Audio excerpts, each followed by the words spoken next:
မင်္ဂလာပါရှင်အီမန်မန်ဖက်ရှင်မှာကြိုးစားပါရရှင်ဒီနေ့အမချင်းနောက်တစ်မျိုးအစ်စ်ပြပေးချင်ပါတယ်တော့511တစ်စိတ်511လက်ပိုက်လေးနဲ့ပေါ့နော်ခါဆိုင်ကဖြစ်လာပါရှင်အယောင်က4ရောင်လာပါရှင်ဒါလေးအပြဖြိုးရောင်လေးပေါ့နော်အပြဖြိုးရောင်သူကခါဆိုင်28ပါရှင်သူအပြရင်းရောင်ခါဆိုင်29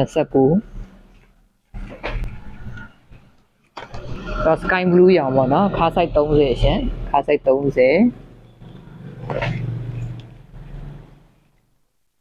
တော့အမဲရောင်ခါဆိုင်31အဲ့လို4ရောင်လားပေါ့နော်ခါဆိုင်31ဒါလေးက site လေးတွေပြပြရပါနော်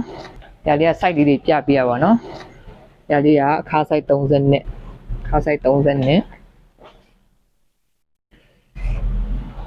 ဒါလေးကခါဆိုင်34ပါရှင်34တရားလေးကခါဆိုင်36ပါရှင်။ကြွားကြဒီနားမှာ align လေးနဲ့ပေါ့နော်ဒီပေါင်နဲ့ဖက်မှာ align လေးနဲ့ညာဘက်အချမ်းမှာဒီမှာ